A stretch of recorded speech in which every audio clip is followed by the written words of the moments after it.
Olá, pessoal. Hoje o Mundo Político vai tratar do resultado das eleições na Câmara e no Senado. Quem são os novos presidentes, como é que eles devem comandar as casas e como vão se relacionar com o presidente Jair Bolsonaro, que apoiou os dois nomes. Eu converso com o Júlio Canelo, ele é doutor em ciência política pela UERJ e analista da Poliarco Inteligência Política. Bem-vindo, Júlio. Obrigada por atender. Boa tarde, Viviane. Boa tarde, Viviane. Eu que agradeço o convite. Vamos começar pela eleição da Câmara, né, mais disputada e que muitas vezes tem um peso maior na hora de aprovação de pautas. O que significa para o jogo político nacional a eleição de um líder líder do Centrão, nesse momento, né, que conquistou 302 votos e que é apoiado por Bolsonaro, o deputado Arthur Lira? Bom, em primeiro lugar, é importante lembrar que a presidência da Câmara dos Deputados, assim como do Senado, mas particularmente da Câmara, é um cargo, uma função de muita importância no processo político e no processo legislativo de modo especial, né? O presidente da Câmara, ele tem o que a gente chama na literatura de um conjunto de poderes de agenda muito importantes, né?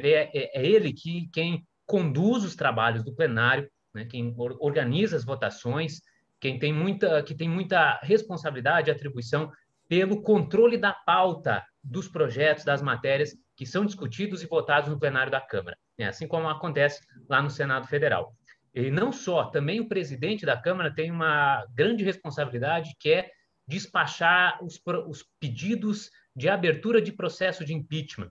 Então, esse é um componente importantíssimo na própria sobrevivência política da presidência lá do Poder Executivo, né? Esse é um fator também importante no contexto atual da eleição de Arthur Lira, né? E Arthur Lira, ele é líder do PP na Câmara já de algum tempo, uma das principais lideranças do que a gente tem chamado de centrão, né? E é bom pontuar aí um pouco o que é esse centrão, né? Mais recentemente, aí no meio da mídia, do jornalismo, tem se falado muito do centrão, num conjunto de alguns partidos políticos que não têm uma ideologia muito claramente definida e que atua de maneira fisiológica, né? Trocando favores por votos junto ao governo. Essa é uma definição um pouco imprecisa, né? Porque, primeiro, o Centrão ele tem uma certa ideologia política, sim, né?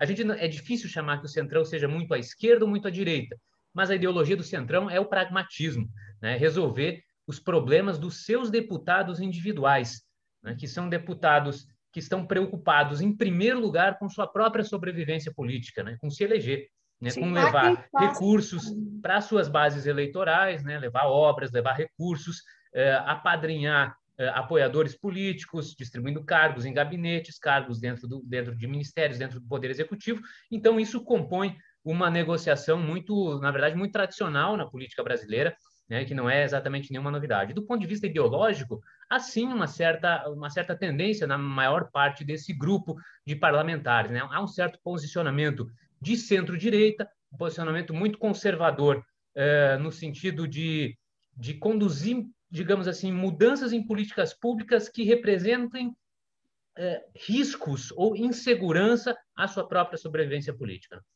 E Arthur Lira é representativo dessa liderança, né? desse grupo político muito importante dentro do legislativo, né? E agora tem o apoio de Bolsonaro, quer dizer, agora não.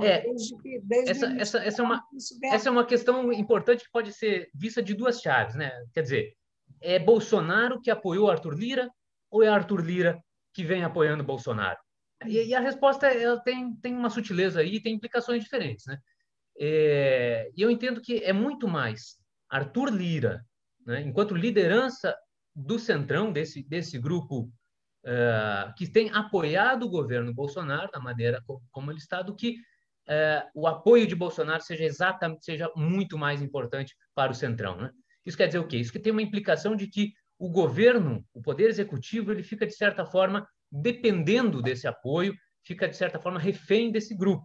né? E como a gente sabe da história recente, desde a redemocratização, o presidencialismo de coalizão, a necessidade de apoio do Poder Legislativo para que o Executivo avance suas agendas dentro de políticas públicas, né, mudança de legislação, é uma característica do sistema, né? Não é uma prática, uma opção política, entre outras, voluntarista. Né? Ela é uma característica do nosso sistema político que tem como origem a forma como os deputados são eleitos. Né? Quer dizer, o Centrão ele também é representativo, nesse sentido, de uma parcela importante do eleitorado, que acha que tem a sua compreensão de política como também uma troca de favores com as lideranças, né? Que espera que o seu vereador, o seu deputado traga recursos, que vai lá bater na porta do gabinete do parlamentar para procurar um cargo público. Quer dizer, também é representativo disso. Isso faz parte da sociedade do eleitorado brasileiro. Agora, pensando em estratégias, duas coisas chamam a atenção nos movimentos de Lira nesse primeiro momento, e a imprensa tem dado ênfase a isso. Uma delas é o fato dele ter desconsiderado o bloco, não é? O registro do bloco do maior opositor, que era o Baleia Rossi, e isso, então, criou uma situação de que deixou em aberto para os aliados do Lira os principais cargos da mesa diretora da Câmara. É uma questão que aparentemente é interna, mas isso tem implicações. Aí eu queria saber de você que tipo de implicações pode levar nas relações dentro da casa e no próprio manejo que ele terá na presidência. O que é que a gente pode esperar? Esse é um aspecto. O outro aspecto é a questão o que está na fala dele inicial, que é a questão da unificação, de uma sugestão de unificação do antigo Centrão. Porque, na verdade, o Baleia Rossi, o principal opositor, fazia parte do antigo Centrão, né? E estava cercado também de ex-comandados de Eduardo Cunha.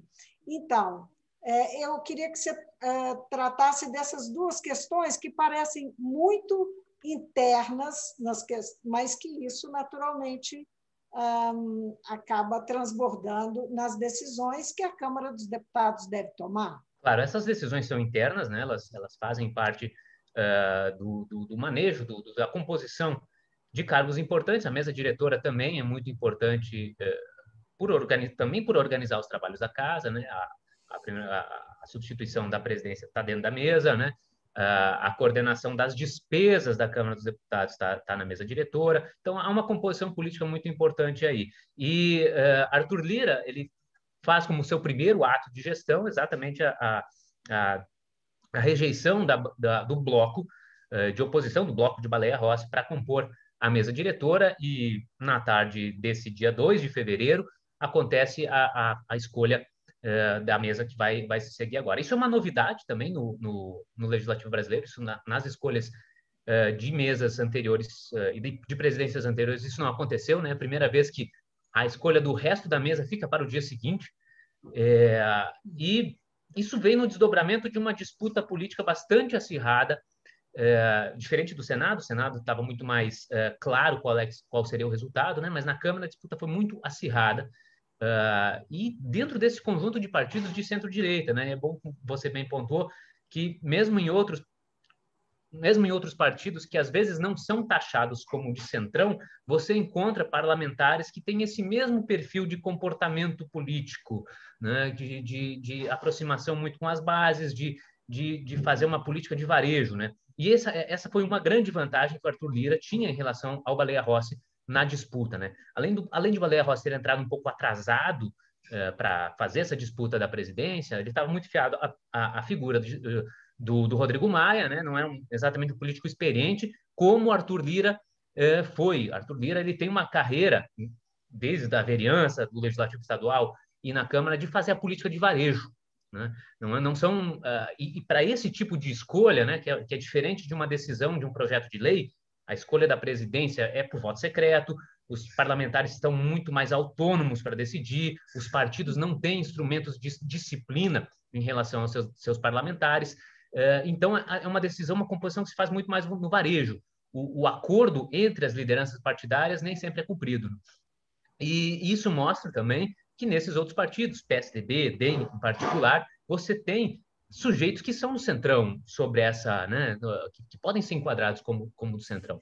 Então, nesse sentido, há um movimento de fortalecimento desse grupo que mostrou ser uma maioria importante, né? São 312 deputados, né, para essa escolha, quase 60% do total de deputados federais, né, o que Podemos dizer que representa o poderes Centrão vai para... crescer? O Olha, Centrão vai crescer e como isso pode, não é? Assim, essa suposta unificação do Centrão lá dentro da casa e essa sinalização que ele faz, o quanto isso pode favorecer uma reeleição de Bolsonaro em 2022, levando-se em consideração de que certo. ele era o candidato de Bolsonaro, está ali representando, por mais estranho que isso possa parecer, né, ser tão explícito, ele, de fato, é o aliado de Bolsonaro na cadeira da presidência da Câmara. Exatamente. Na comparação entre os dois candidatos principais, ele é bem claramente como mais próximo a Bolsonaro. Ele vinha trabalhando a sua candidatura há muito mais tempo também. Mas é aquela questão, o que é mais relevante? Bolsonaro apoiando Arthur Lira ou Arthur Lira e seu grupo apoiando Bolsonaro? Entendo que o mais relevante é o segundo ponto. Né? Bolsonaro também ele vem como parlamentar, 30 anos como deputado federal, até assumir a presidência, e veio por vários partidos, todos eles que são, ao seu tempo, classificados como centrão. Então, também não é absurda a ideia de que, na verdade, Bolsonaro está voltando para o centrão. Bolsonaro, embora mais recentemente, na última década, tenha se destacado no debate público pela sua agenda em torno dos costumes, né, sua narrativa conservadora e de extrema-direita, ele vem de um trabalho, enquanto deputado federal de longa data, típico de comportamento de centrão. Então, Bolsonaro também ele faz um movimento de retorno às suas origens, de certa maneira. Sim, mas você chegou a dizer que você chegou a usar a palavra refém, que ele fica refém do centrão, nesse sentido de que ele ganha o apoio do centrão e o centrão, você está sugerindo que o centrão fica muito poderoso, não é? Capaz de decidir pautas, o que passa, o que não passa e tal. A minha pergunta vai um pouquinho além, que é 2022. Como é que essa relação, seja um apoiando o outro, vice-versa, pode favorecer uma reeleição do Bolsonaro em 2022? Aqui é importante lembrar que todos os atores, nos seus diferentes casos, estão preocupados, em primeiro lugar, na sua sobrevivência política. A sobrevivência política de um deputado federal ou de uma liderança dentro da Câmara dos Deputados é diferente daquela do presidente da República. Os cargos são diferentes, suas intenções são diferentes, então isso tem implicações. Para um parlamentar do Centrão, que busca a sua sobrevivência, quer levar recursos, obras para a sua base eleitoral, quer fazer um trabalho de conseguir botar gente para dentro do governo, botar gente para dentro de cargos, esse é o preço que ele cobra pelo apoio. É a troca que ele cobra pelo apoio e que oferece ao final, né, na eleição para deputado federal.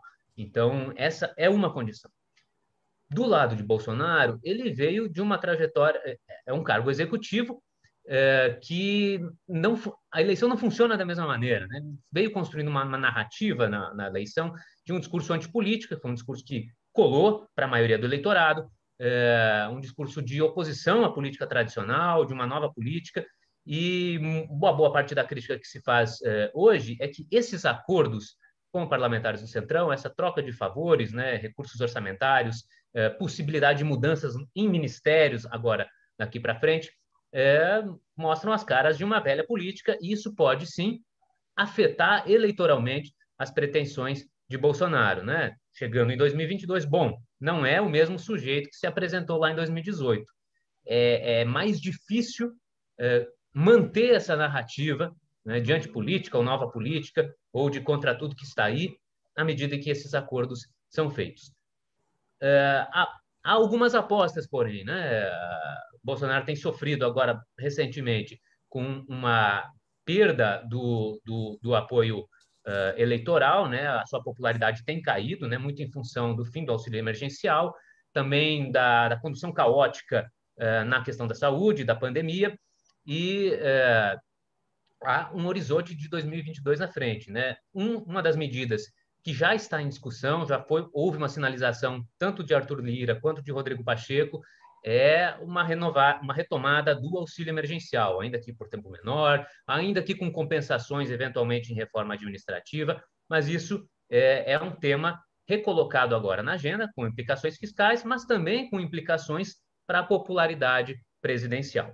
Então, há essa composição também ainda no horizonte. Em termos imediatos, o presidente se protege de possibilidades de abertura de processo de impeachment que talvez fossem mais fortes numa eventual presidência de Baleia Rossi. Com Arthur Lira, isso, num primeiro momento, não deve acontecer. Mas também não há clareza ainda sobre como essa dinâmica vai se desenvolver, especialmente no próximo semestre, no primeiro semestre de 2022, e que rupturas os acordos da presidência com esse grupo do Centrão pode estar acontecendo mais para frente. O fato é que o auxílio emergencial ele é, nesse momento, vital, não é? Como é que, até agora, eles não conseguiram, eles estão discutindo isso aí desde novembro, como resolver esse problema que é uma pedra imensa no caminho da busca da reeleição de Jair Bolsonaro. Não é? Como é que você imagina que isso vai ser conduzido na Câmara, considerando que Bolsonaro tem também que fazer os acenos para o capital, para o mercado, para o empresariado, que quer a preservação do teto de gastos, que impõe, quer dizer, é uma saia justa que eles têm 3 meses que não conseguem resolver, não é? Exatamente, esse talvez seja o maior dilema do ponto de vista da gestão do governo nas questões econômicas atualmente, né? Como criar condições para que o presidente recupere sua popularidade, ou seja, melhorando a economia, né? O auxílio emergencial é uma dessas questões, mas, ao mesmo tempo, atender às exigências, demandas principalmente do mercado financeiro, do controle de contas, né? E as questões fiscais, que são sérias e graves no país, né? Então, há um dilema aqui. Mas esse dilema não vai ser resolvido pelo Arthur Lira ou pelo Centrão. Quem tem que avançar essa agenda, né? Quem tem não espere que o Centrão, o Arthur Lira, vá apresentar as propostas em relação a isso. Há algumas coisas já na mesa, mas essa condução vem a partir do governo. E o governo está tendo muita dificuldade nesse sentido, né? Pois é, mas nesse debate, por exemplo... O Bolsonaro tem colocado na conta do Maia algumas questões que ficaram insolúveis, inclusive essa, né?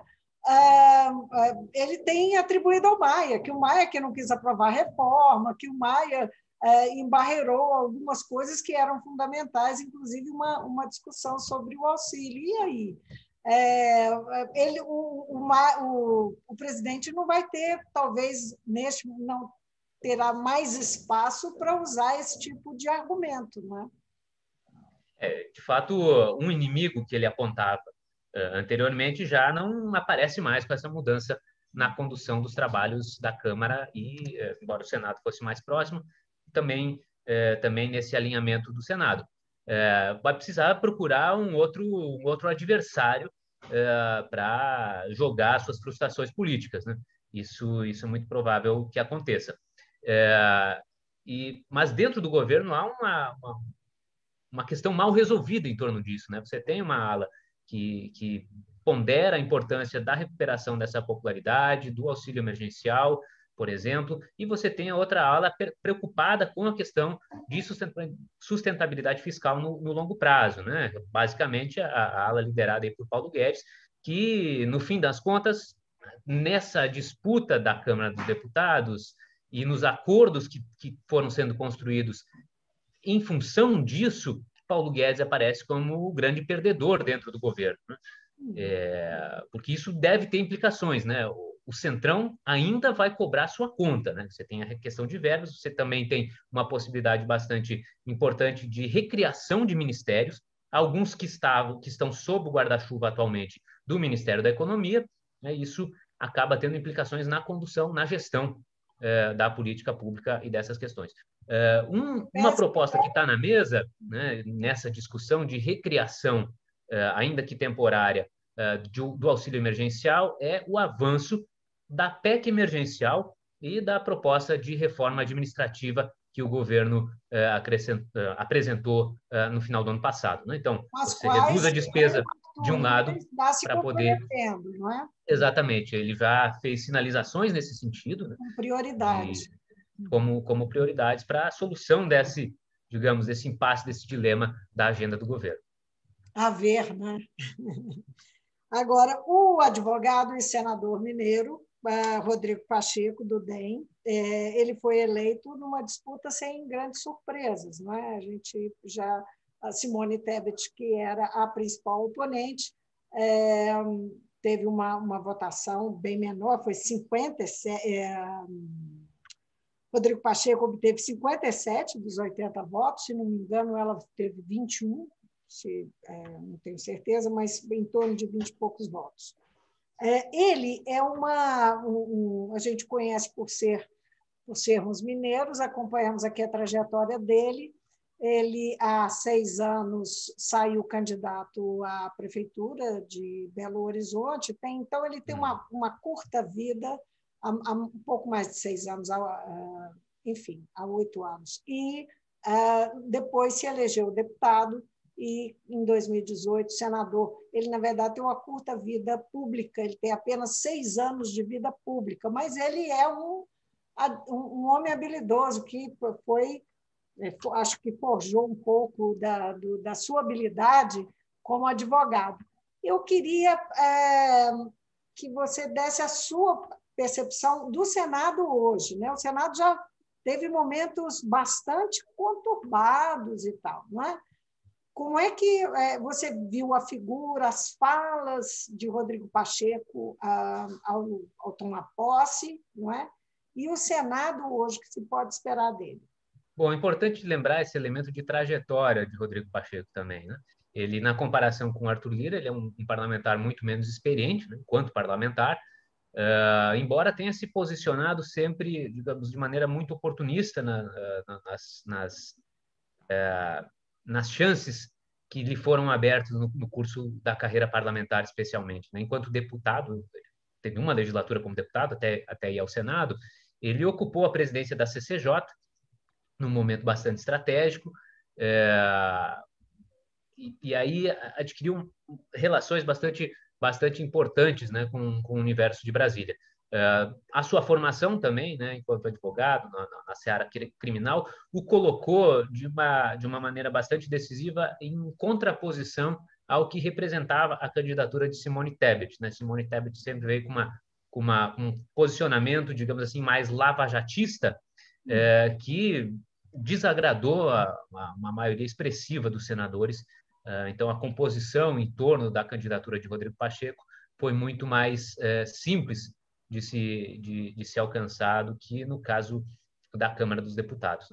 A trajetória, ele contava também com o apoio da presidência da Casa, né, de Davi Alcolumbre, e emite sinais bastante próximos ao de Arthur Lira quanto à condução da agenda. Né? Da mesma forma, essa preocupação de resolver, de conciliar uma solução de longo prazo para o problema fiscal com uma solução de curto prazo para a crise econômica e para esse desafio, que tem implicações lá para a popularidade presidencial também.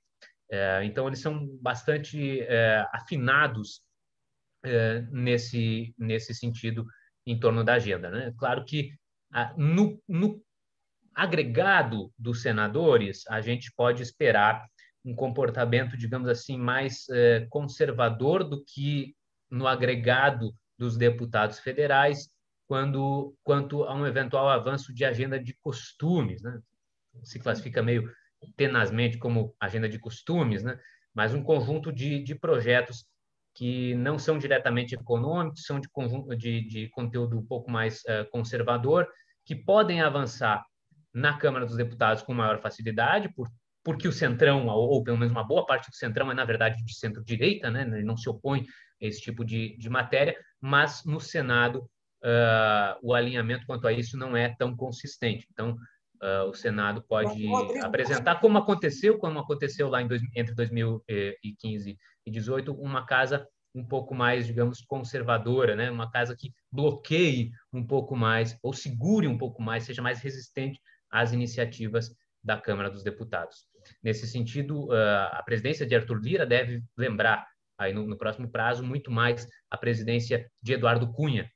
Arthur Lira não só é próximo ao parlamentar, mas também ele deve conduzir os trabalhos da Câmara, exemplo que aconteceu ontem, como seu primeiro ato, de uma forma muito mais próxima do que Eduardo Cunha no passado. Quando a gente fala em troca de comando, né, fica aparente, eu fico pensando o quanto isso é relevante para a grande maioria da população, né? E é isso que eu queria essa relação que eu queria que você fizesse. O que nós temos? Que momento que é o nosso agora? Um momento super grave. É grave do ponto de vista sanitário, é grave do ponto de vista econômico. Aquela pesquisa incrível que saiu há poucos dias, mostrando que 7 entre 10 pessoas que dependiam do auxílio emergencial, não têm de onde tirar renda, não tem. O que será, né, dessas pessoas? Nós estamos falando de milhões de brasileiros, né? Então, é uma situação muito grave e esse impasse em relação às vacinas, a demora, o crescimento, o avanço da pandemia, é um cenário alarmante. E aí a gente vê a disputa no Congresso que parece ser uma coisa que não tem nada a ver.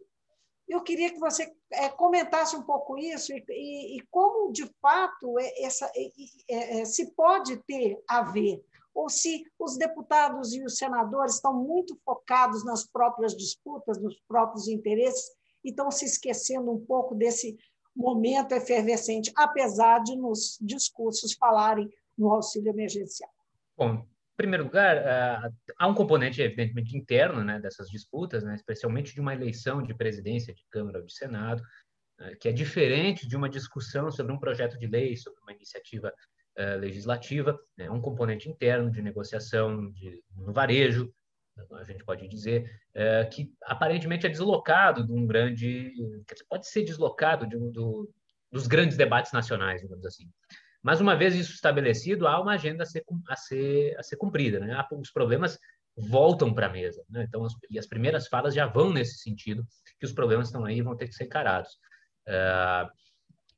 E a ocupação desses cargos, como eu falei lá no início, são importantes por conta dos poderes de agenda que tanto o presidente da Câmara quanto o Senado têm, né? Tanto especialmente para conduzir os trabalhos do plenário, para montar a pauta de votações, de decisões, e para tentar bloquear iniciativas que sejam contrárias às preferências do grupo que o apoia, seja o governo, seja um grupo autônomo independente.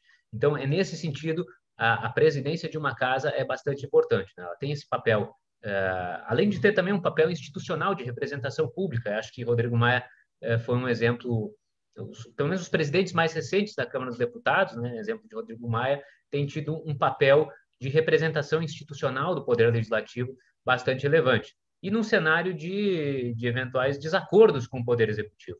Embora hoje, com Rodrigo Pacheco e com Arthur Lira, a expectativa é que os desacordos sejam menores, não está fora do horizonte a possibilidade, ainda assim, de conflitos, de desarmonia com o Executivo, seja na condução da agenda e seja mesmo em debates públicos. Então, e essas presidências, elas têm um papel bastante relevante na condução dessa agenda, na organização dos trabalhos.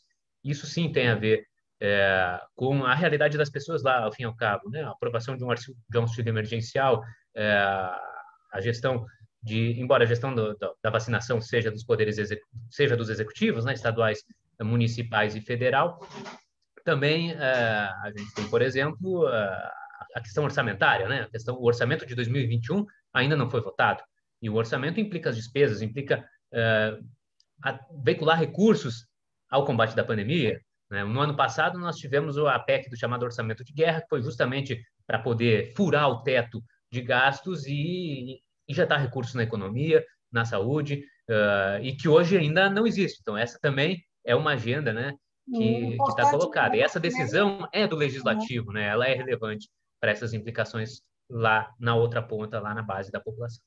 importante lembrar também os compromissos assumidos pelo Executivo e pelo Arthur Lira, que era o candidato do Bolsonaro, no sentido de distribuir as emendas parlamentares pelos municípios. Está sendo feito, inclusive, um cadastro, porque eles indiquem o que os municípios querem, o que é prioridade, tá? Uma promessa de bilhões de reais aí que a ser decidido internamente, mas isso tem que passar nas duas casas. Exatamente, temos toda essa questão ainda pela frente. É isso aí. Então, o que vai pautar o Congresso Nacional é o Centrão? Perdão, o que vai... Só para a gente finalizar, o que vai pautar o Congresso Nacional, o que vai ser determinante, é esse Centrão organizado de mais de 300 deputados, né? Se for considerar a eleição do Lira? Nós temos dois fatores, né? Primeiro, a importância do Poder Executivo no processo legislativo.